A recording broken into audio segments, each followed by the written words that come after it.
What is going on, y'all? Thank you for joining us here on Mission Ready Men briefing on the SHR Media Network. Today is Thursday, January 23rd, and we're going to get a little more into some of the pardons that I didn't really get to the way I wanted to the other day.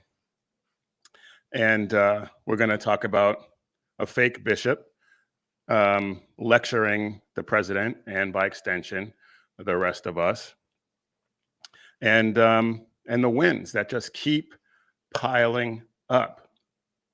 We're going to get into all of that and more. But before we dive in, do me a favor and hit that like button, subscribe to the channel, leave some comments, share the video. Let me know if you think I said something incorrect. Let me know if you disagree with anything I said. The comments definitely help us out as much as liking and sharing and subscribing.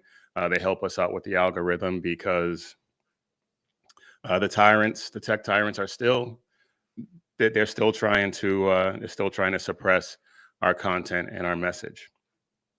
And in addition to all of those things, please pray for us. Pray for all of us here at SHR Media, Sackhead Sean with the Edge of Liberty, Jersey Joe, the Reaver of Common Sense, and BZ at the Berserk Bobcat Saloon. Pray that we all have a breakthrough and start reaching as many people as we possibly can. But thank you for joining us here on the SHR Media Network. You can follow this show at Mission Ready Men on Facebook, Instagram, and Twitter. And for our merch, head over to missionreadymen.com. And also, you can find our merch also at carrygirl.com. And there's a men's section over there. So fellas, please head over there for Valentine's Day. Valentine's Day is coming up quick. So you want to make sure you get your orders in so that you can have a good Valentine's Day. All right. Now that some of the business is out of the way, let's go ahead and get after it.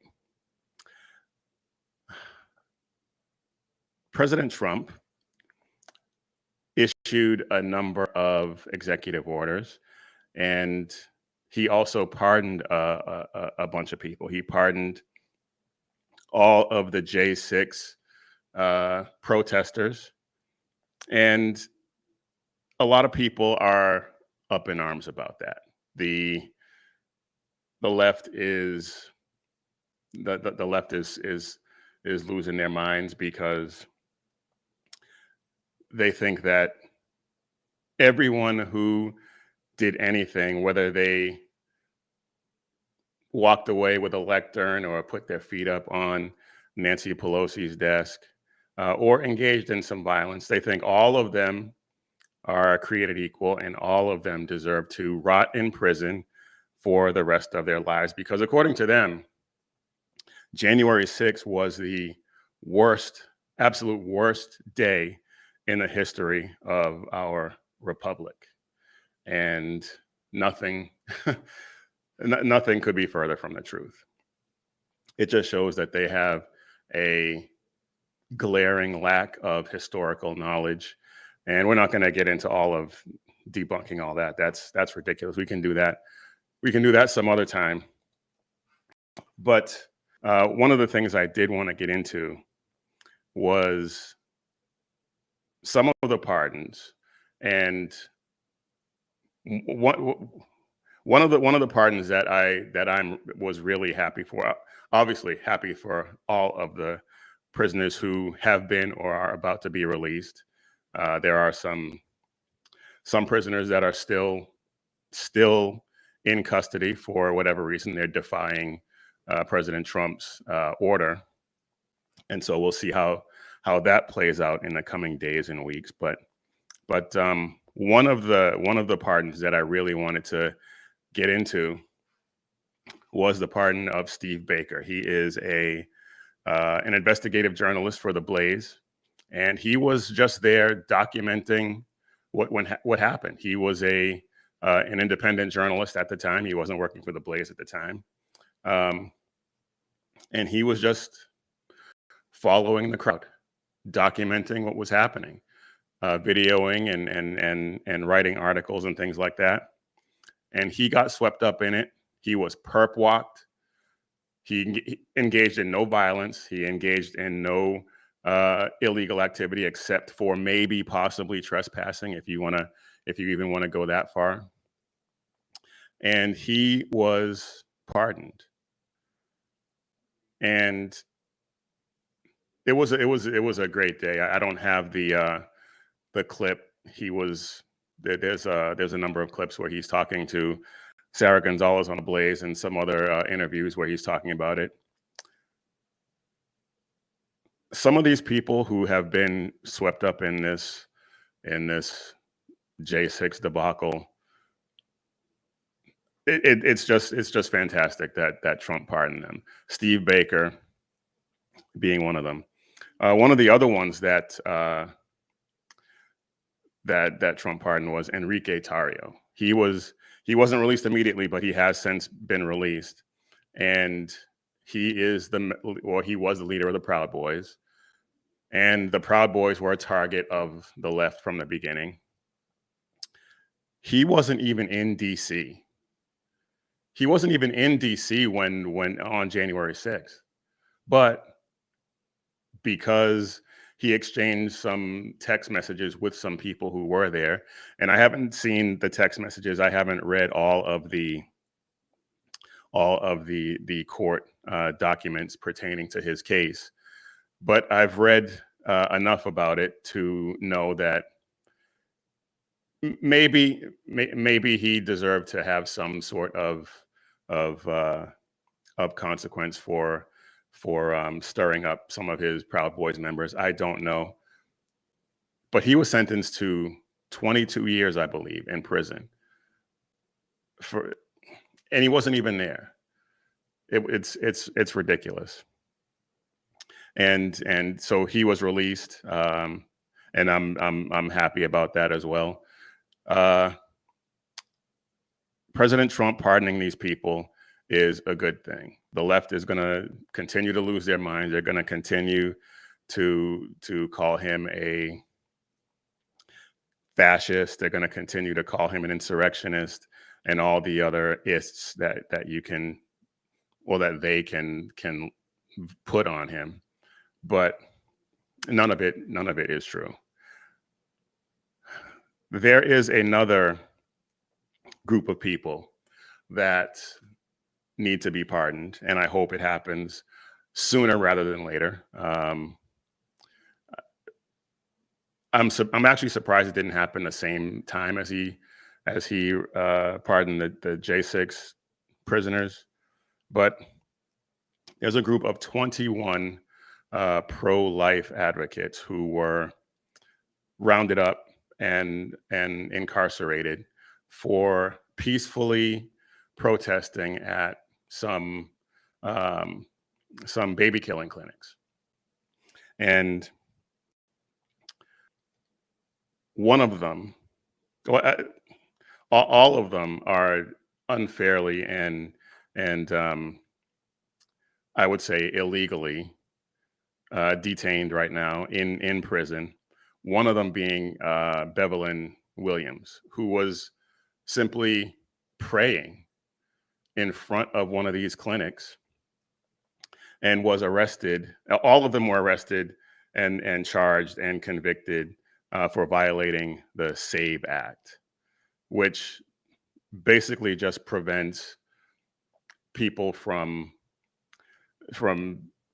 well, the way they use it is they use it to prevent people from praying and peacefully protesting at these clinics. But it doesn't go the other way. There have been pro-baby murder groups who have protested in front of crisis pregnancy centers where they don't facilitate baby killing, and none of them have ever been arrested. So we know where the left's priorities are, and we know that they are all for baby murder. But I want to take a look at this article at Live Action, and I don't think I actually have it pulled up. Nope, here we go. Because President Trump actually promised that he would pardon these people, and a lot of people are slightly upset that he hasn't actually done it yet. And so friends and family urge President Trump to fulfill his promise to pardon pro-life activists. Now, he's been making this promise for a long time. I think he made his first promise to do this back in, well, it was last summer, where he promised to get pro-lifers out of the, quote, gulags and back to their families where they belong. And he made that promise during a speech at the Faith and Freedom Coalition. And that was a great promise. It's day 3 or day 4 of his presidency. Day 3. And we're still waiting. And I have full confidence that he's going to do it.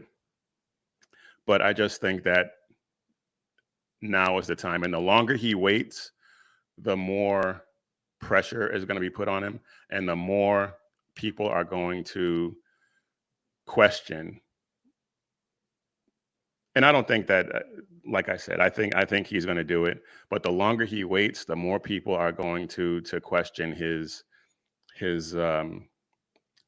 word and whether or not he's going to keep it. I think he will. I'm confident that he will, because these people do not belong in prison, and there's no issue in terms of violent offenders with this group of people. They were all just praying and singing in front of these clinics, these baby killing facilities, and so it's just I think it's just a matter of time. And this is Beverly Williams. She's one of the ones that was arrested and incarcerated, and she actually just had a baby not too long ago. So she's away from her almost newborn baby. This is unconscionable. This should not be happening in a free society that values free speech. And we all know that the Biden administration and those commies did not value free speech. And we don't have time to get into all of that, because that would take us down a rabbit hole we'd never get out of. But President Trump, I am urging him to go ahead and pardon these people and let them go home and rejoin their families, as he stated in his speech. Now, it wasn't just Trump. We all know that Biden had a flurry of pardons, in his last days and even minutes of his presidency. We talked about last time his the pardons of his family, but we didn't really get into the pardoning of the J6 committee and Dr. Fauci. So I want to get into that a little bit before we move on. But this is Chuckles, or as some people have called him in the past. Schumer talking about the preemptive pardons, and we all know that that's what Biden did. But it wasn't that long ago when that was something that was unacceptable. The president seems intent on filling each of his remaining days in office with petulance, grievance, self-interest. The president's reportedly asking his staff about whether he can issue. President's reportedly asking his staff whether he can issue preemptive pardons for himself, his family members, Rudy Giuliani. There's a simple answer: no. No, Mr. President. No. That would be a gross abuse of the presidential pardon authority. The president seems intent on a gross abuse of the presidential pardon authority. Except for his mention of Rudy Giuliani, he could have given that speech a week ago, because every word of it applied to what Biden did. Every word. And so Biden pardoned the J6 committee, Bernie Williams, Liz Cheney, Adam Kinzinger, Pencil Neck Schiff, all of those people. And Schiff was another one that said that if you've done nothing wrong, you shouldn't need a pardon. Well, he didn't turn it down. So what did he do wrong? Well, we all know. We all know they destroyed evidence. We all know they all lied. We all know that they are guilty of numerous crimes for which they have now been pardoned, possibly. There is a question as to whether or not the pardon actually is valid, because the Supreme Court has said that, and his own Justice Department, and forgive me if I mentioned this, the other day, but his own Justice Department and the Supreme Court both have said that in order for a pardon to be valid, basically, you have to have been charged and convicted of a crime. So a preemptive pardon really shouldn't have any standing whatsoever. I know that it stood with, I know that Ford pardoned Nixon before he was formally charged with anything. So there's that precedent. So we'll see what happens. But yeah, the J6 committee and their ridiculous pardons. I hope there's a way we can get around that. I hope there's a way we can get around. I hope there's a way we can get around the pardon, because the pardon should not stand. And so another person who was pardoned preemptively is Dr. Anthony Fauci. And we all know that Fauci is, we all know Fauci has already been proven to have lied to Congress, which is a felony. And so, I mean, Fauci's career goes back decades. He is probably the most prolific mass murderer ever. Between his involvement in the HIV and AIDS vaccines and all of the deaths that he is responsible for around that, and then COVID. He is as responsible for the deaths of so many people as anyone.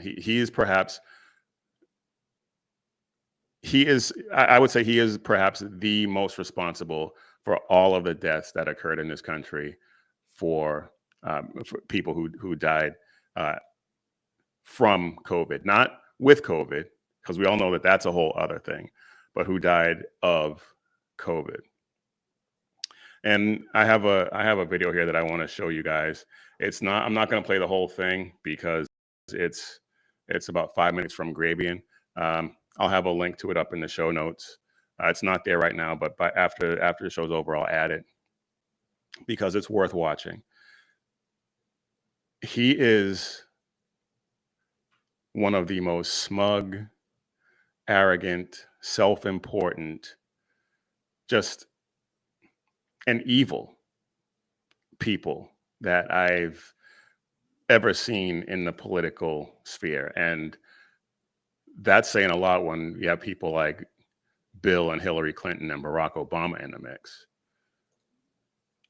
But check this out, because this is something.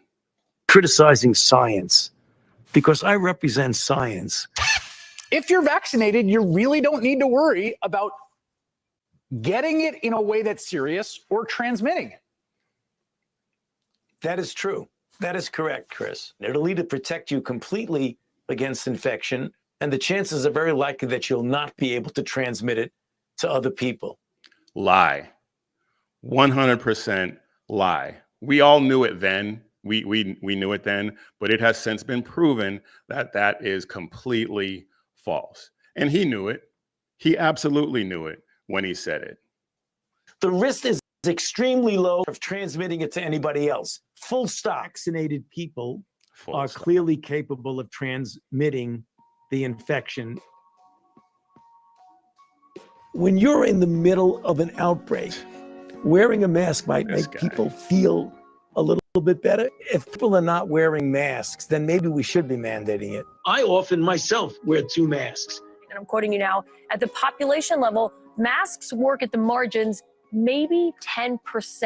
To hear that they only work at the margins, maybe 10%, would make a lot of people ask, okay, then why was I wearing a mask? You're really attacking not only Dr. Anthony Fauci, you're attacking science when you say. I will never forget hearing that for the first time. When you attack Fauci, you're attacking science. Does it get any more arrogant than that? It really doesn't. That was a rhetorical question. That is about as arrogant a statement as you will ever hear from anyone. When you attack me, you attack science. Unbelievable. That this is going to go away tomorrow like magic, when you know that there's no chance it's going to just disappear. We hope this just goes away, burns itself out. So my question is, why weren't you straight with the American people about this to begin with? So the bottom line is, it's a guesstimate. I gave a range. It seemed in that quote to suggest that you were basing your recommendation on polling and what people could accept. Is that not what you meant? No, I mean, it's a bit of that. We're seeing all of these school closures around the country. Is that the right move for children and families? You know, and I think what's going on right now is generally an appropriate approach. You want to start doing something to socially distance yourself. How dramatic that is, closing schools and doing other things, should be proportionate. But it wasn't proportionate. So many children suffered so much and were set back so far because of the school closure nonsense. And wearing masks in schools, and kids had developmental issues because they couldn't see the way their teachers were speaking to them. And some kids just didn't want to wear the masks, and so that caused a whole other. This guy is a menace. Too far, that particularly for kids who couldn't go to school except remotely, that it's forever damaged them. Well, I don't think it's forever irreparably damaged anyone. The U.S. Surgeon General has called it an urgent public health crisis. Of course, he doesn't think it permanently damaged anyone, but he's wrong. He's been wrong about everything, and he's wrong about that. Kids who went through that still have not recovered, still have not reached the developmental stage that they would have been at had they not dealt with those lockdowns for so long. And the fact that this guy got pardoned is infuriating, absolutely infuriating. Now, I got to get off that, because another rabbit hole we could go down and spend all of our time on. But there's something else that happened since we were last together that was infuriating. And I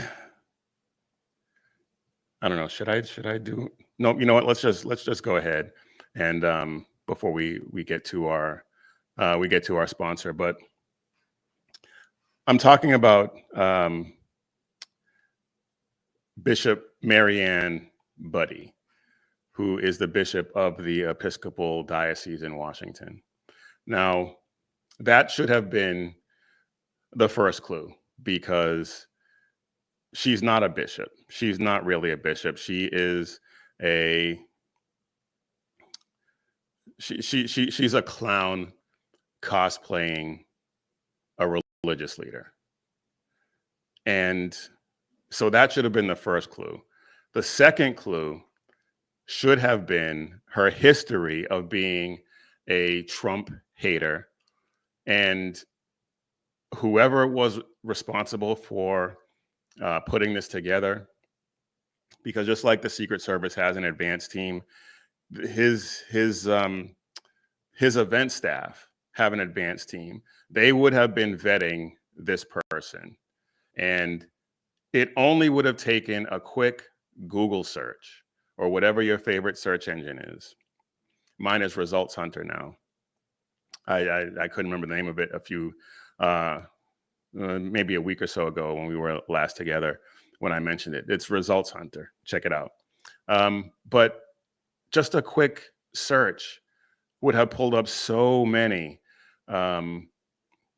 videos and articles about her and her hatred for Trump, and how her affinity for all this woke nonsense that's going on, and her stance on the LGBT alphabet mafia nonsense. And so here she is lecturing the president at a prayer breakfast, or not a prayer breakfast, at a prayer service. And she's lecturing the president, and by extension, lecturing everyone else who voted for the president and who supports the president.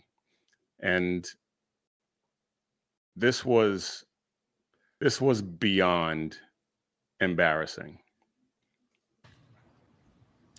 Let me make one final plea, Mr. President. Millions have put their trust in you. And as you told the nation yesterday, you have felt the providential hand of a loving God. In the name of our God, I ask you to have mercy upon the people in our country who are scared now. There are gay, lesbian, and transgender children in Democratic, Republican. Okay, first of all, the only people who should be fearful of anything are illegal aliens. Nobody is going to be rounding up, hunting down anyone who is dealing with gender confusion, gay, lesbian, whatever the case may be. That's number one. Number two, and perhaps this could even be number one, there is no such thing as a gay, lesbian, or trans child. They don't exist. If a child believes that they are any of those things, that's the parent's fault. That is the parent's fault. And independent families, some who fear for their lives. Why? And the people who pick our crops and clean our office buildings, who labor in poultry farms and meat packing plants, who wash. So that's all illegal aliens are good for. That's all these people are good for, is picking our crops and preparing our food and cleaning our buildings. That's it. That is what, whenever I hear people express that view, that tells me so much more about them than it does the illegal aliens of which they're speaking. wash the dishes after we eat in restaurants, and work the night shifts in hospitals. They may not be citizens or have the proper documentation, but the vast majority of immigrants are not criminals. They pay taxes and are good neighbors. They are faithful members of our churches and mosques, synagogues, wadara, and temples. I ask you to have mercy, Mr. President, on those in our communities whose children fear that their parents will be taken away, and that you have. Well, Tom Homan said that he's not going to separate families. They can all be deported together. Problem solved. Help those who are fleeing war zones and persecution in their own lands to find compassion and welcome here. Our God teaches us that we are to be merciful to the stranger, for we were all once strangers in this land. Anyway, I'm not going to play the rest of that. That's you get the idea.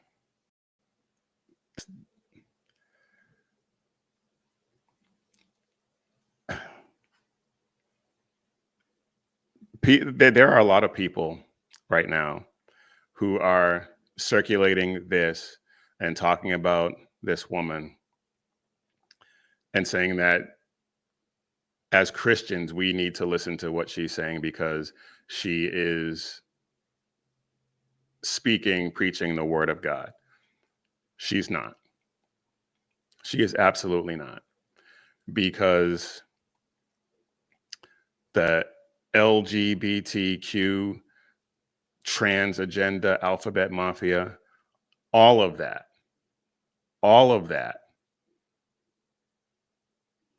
is an abomination to the word of God. Period. End of story. So to get up into a pulpit in a church and spew that nonsense is blasphemy, heresy, whatever you want to call it, but it's not the word of God. And anyone who believes that is showing their ignorance of the Bible. Either their ignorance of the Bible or their complete just rebellion against it.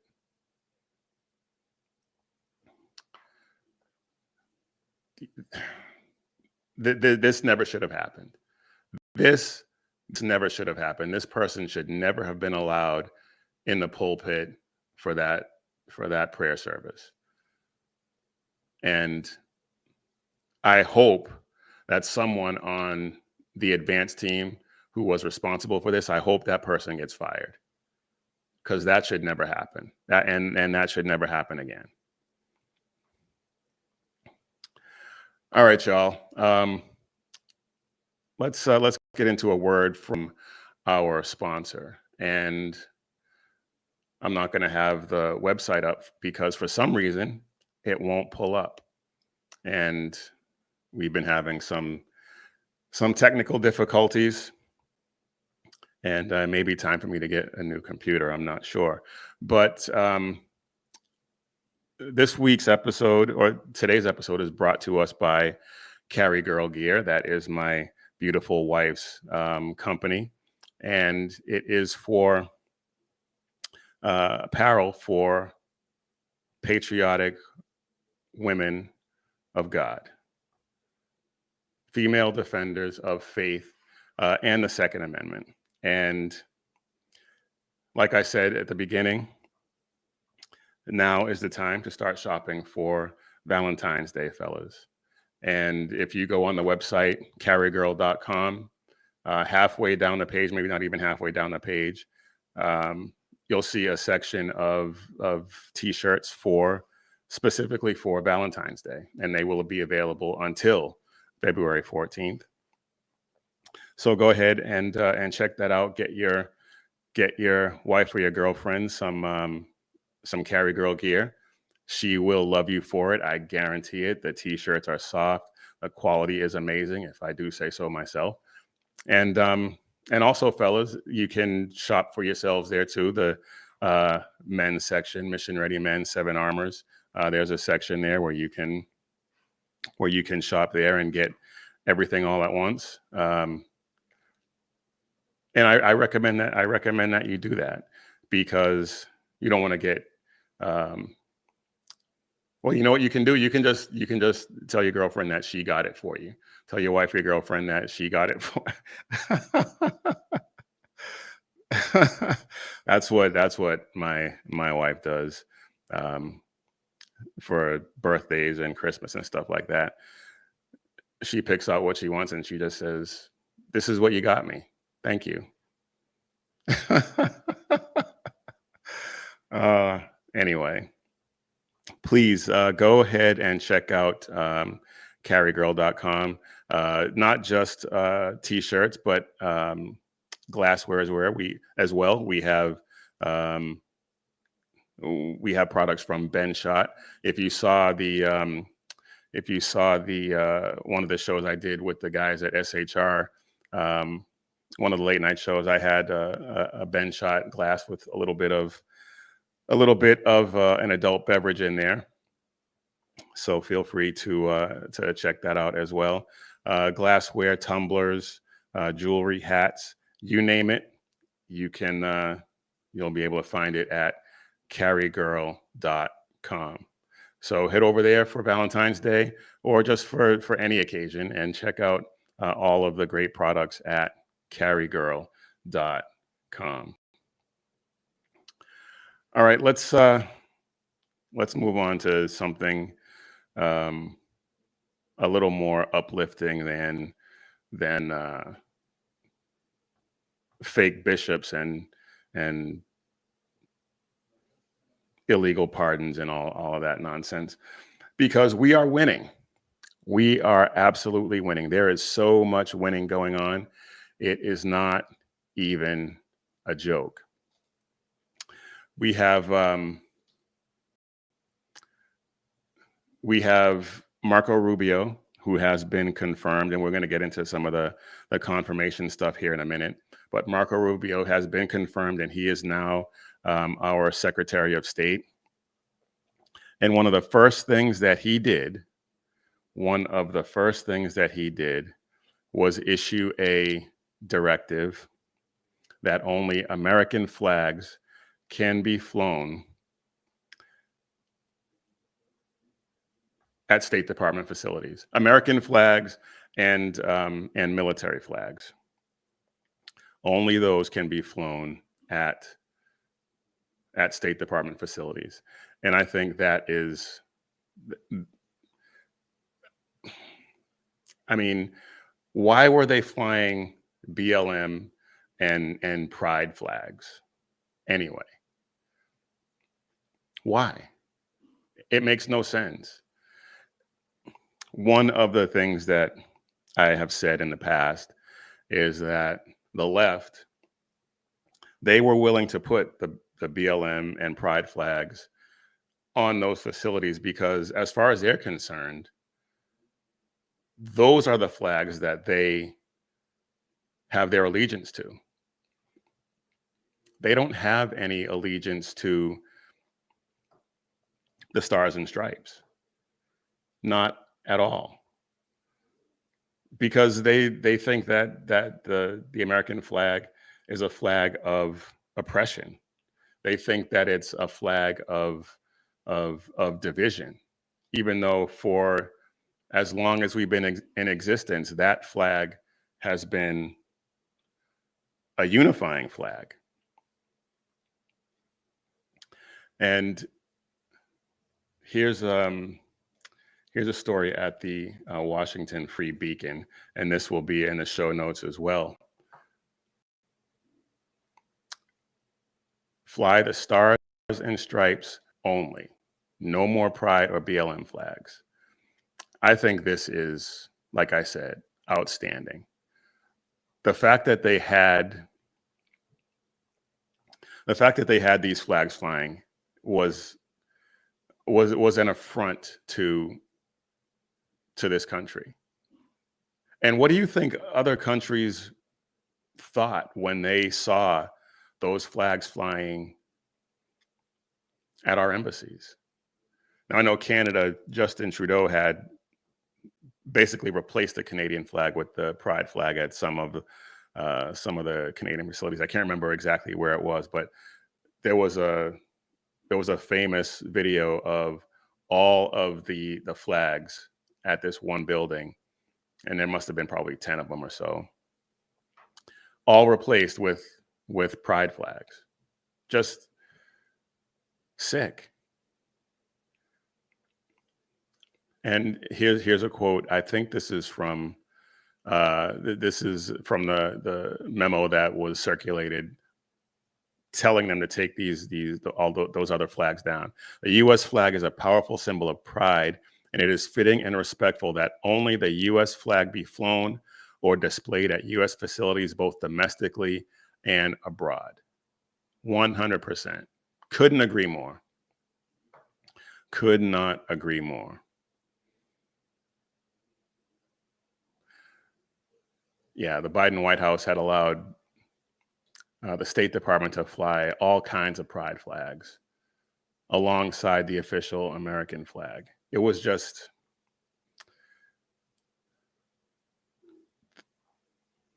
the left, as personified by the Biden administration, hates America and hates Americans.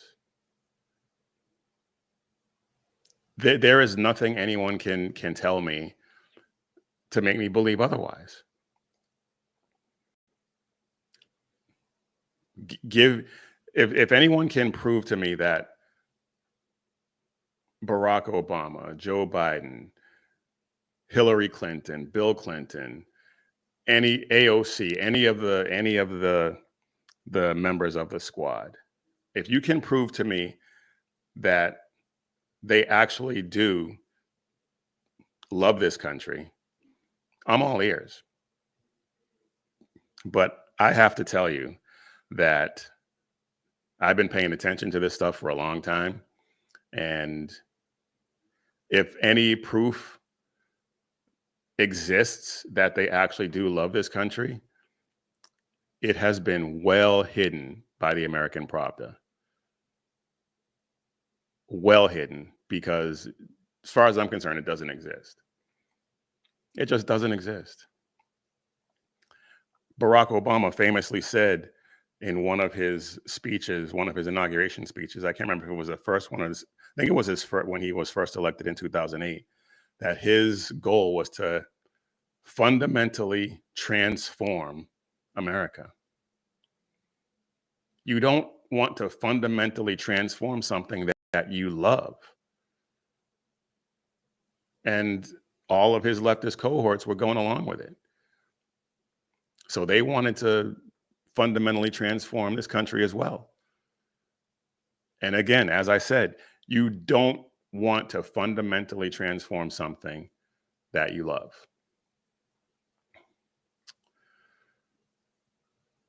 Anyway, let's move on, because there's more winning. There's more winning to be had. The Lake and Riley Act was passed. It passed the House, passed the Senate. Some amendments went back to the House, and it is now headed to President Trump's desk.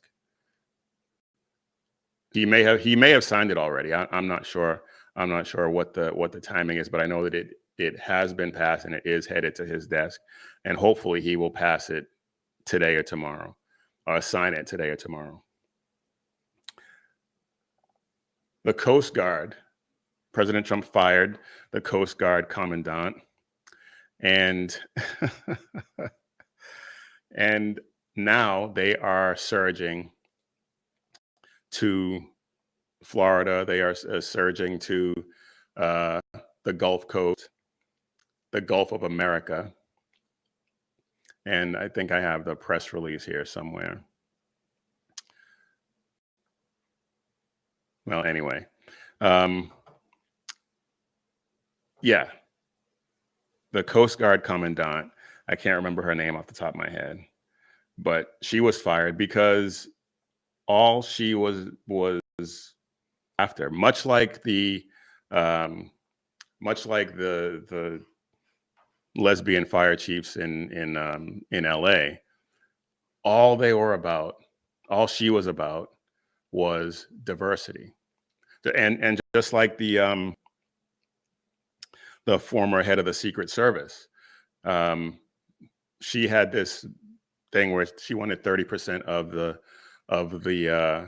the force to be women, and that's what the former commandant of the Coast Guard was all about. And so he got fired, and that is that is a great thing. And I'm trying to pull up the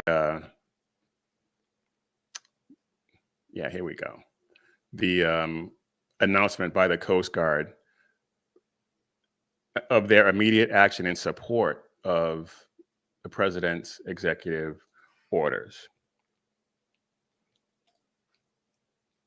And there's a couple of things in here that I want to point out.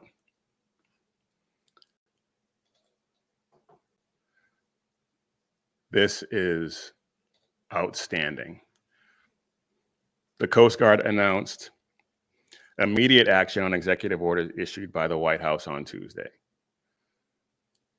The Coast Guard is the world's premier maritime law enforcement agency, vital to protecting America's maritime borders, territorial integrity, and sovereignty. Admiral Kevin Lundy, the Coast Guard's acting commandant, said. And we'll go down here to the to what some of the things they're going to be doing. They're going to to the southeast U.S. border in Florida and deter and prevent maritime mass migration from Haiti and or Cuba. The maritime border around Alaska, Hawaii, and U.S. territories of Guam and the Northern Mariana Islands, American Samoa, Puerto Rico, and the Virgin Islands. The border between the Bahamas and South Florida. The southwest maritime border between the U.S. and Mexico in the Pacific, and the maritime border between Texas and Mexico in the Gulf of America. Yes, the Gulf of America. That's what's up.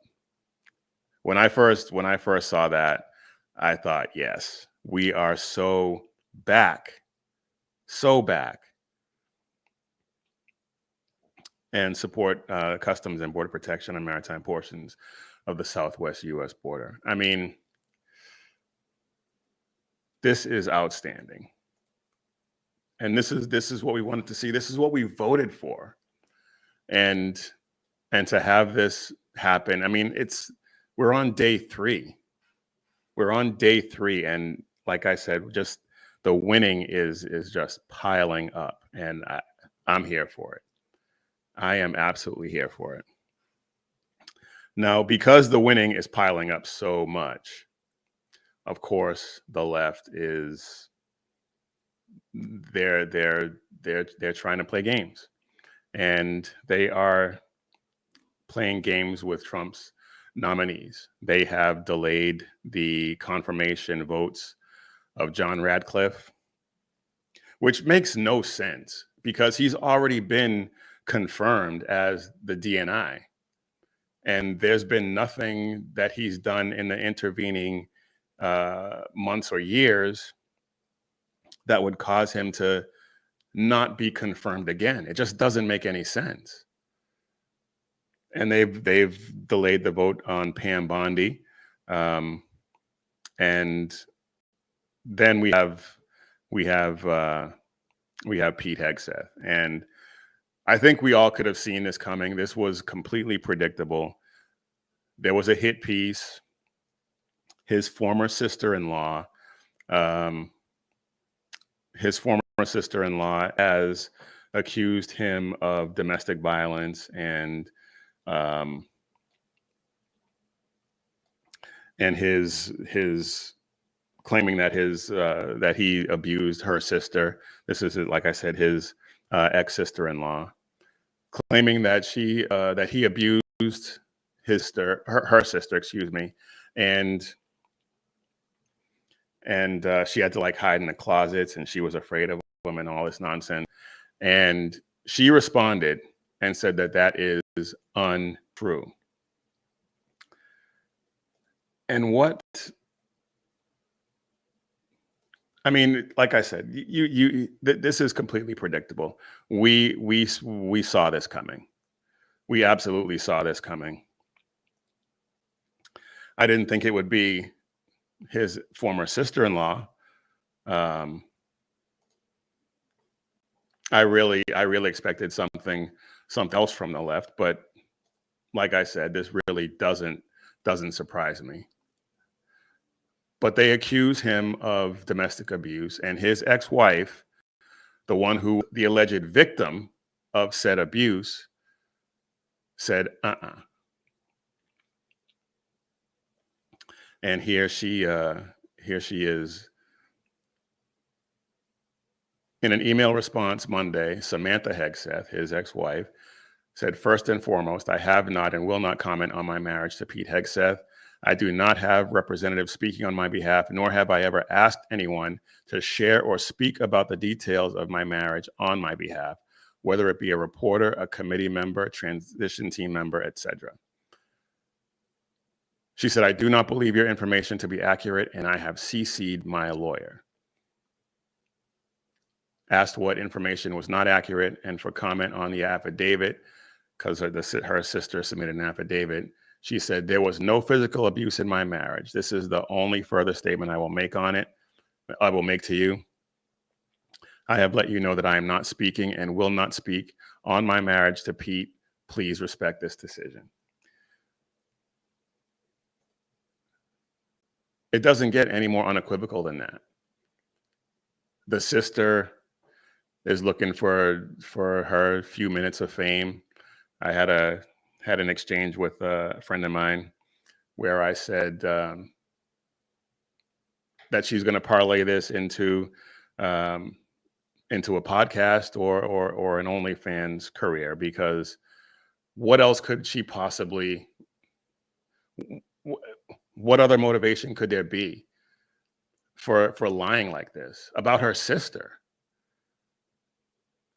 Now, some people might say, well, her sister put her up to it and she's just doing it. But if that was the case, why would she deny it? Why would she deny it and put her sister in a position to look like a fool? Doesn't make any sense.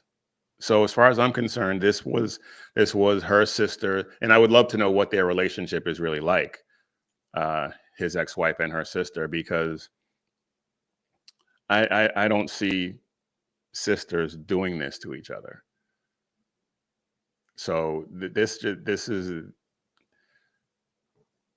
and of course, none of the news outlets that circulated the story mentioned anything about the denial from his ex-wife.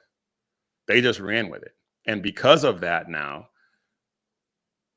I think this is an excuse for people like Mitch McConnell and Susan Collins, Lisa Murkowski, the three senators who have said that they are now going to vote against Pete Hegseth's confirmation. This was just the excuse they needed.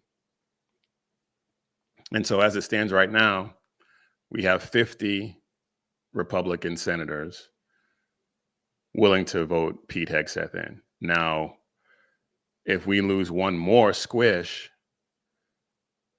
he won't get confirmed. So if you're hearing this and you need to contact your senators and let them know, hey, you need to vote for Pete Hegseth. If your senators are Democrats, you'd be wasting your time. You should still do it. You should still do it so that it's on the record, so that they know that not everyone they represent is a leftist like them. But yeah, because it's at 50 senators, J.D. Vance can still step in, break the tie, and get them confirmed. But that's all predicated on the fact that no other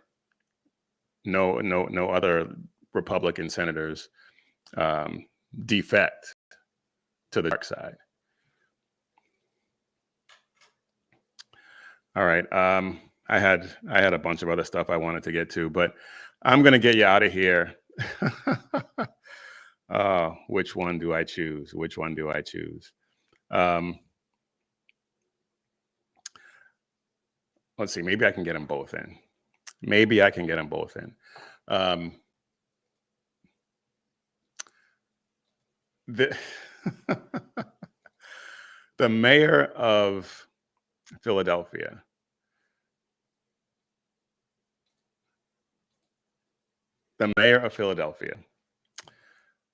is at a rally, and she, well, you know what? I don't even think I can do it justice. I just have to let you see this and hear this for yourselves, because it is absolutely amazing. How this person got elected, I really have no idea, but here we go. ELGSES, Eagles! Let's go, Birds! ELGSES, Eagles! Let's go, Birds! Wow. ELGSES! Wow. How do you butcher that? How do you butcher that and butcher it that badly? I mean, that was absolutely amazing. And I think I have time to get one last quick one in here. And let me see if I can find it. Yeah, here we go. All right. So one of my favorite representatives, I've been following him for a long time. He's not one of my representatives, unfortunately, but he tells it like it is. And he is on with Jim Acosta, and he just lets Jim Acosta have it. And it is absolutely glorious to watch. So here is Tim Burton and Jim Acosta going at it. This is not Fox, Congressman. You can't just left- spin a tail and pull the wool over people's eyes. Yeah. This is CNN. This is the news. We're asking you to come on and tell the truth. And that's why more people are watching the Cartoon Network SpongeBob reruns right now, Jim. Look, I left the White House during a riot. My life was threatened. My life has been threatened within the last few weeks, yet there's no coverage of that. And you all continue this narrative of attacking Trump. You just can't stand the fact that he won and that America spoke. Congressman, and that, no, and that your that's not view the is case. very That's diminished. not the case at all. And your view is very diminished. Tim did lowering the boom on Jim Acosta. That was, he said more people are watching the Cartoon Network. Oh my goodness, that was amazing. All right, y'all. I am out of time, so that's all I got for you right now. I will try to do better the next time. Please remember to hit the like button, subscribe, and share these videos. Leave us some comments. Let us know what you think, because we want to continue to spread the gospel of Jesus Christ and the message of hope and liberty that he provides to as many people as we possibly can, because we want to preserve what we have for future generations. Because if we allow the left to do what they want to do, it will be gone. It will be gone. So we simply cannot have that. Also, if you like the shirt I'm wearing, I know it's kind of hard to see right now. I will not comply. Head over to missionreadymen.com shop 7 armors, or go to carrygirl.com and search the men's line and check out all of the cool designs for Mission Ready Men, 7 armors, and carrygirl.com. We have a number of awesome designs with a message of faith and patriotism. and defending the Second Amendment as well. So missionreadymen.com, shop 7 Armors, carrygirl.com, and check them out. But as always, folks, when seconds count, the police are only minutes away, but the Lord is right there with you. So keep your prayers going up and your head on a swivel. God bless.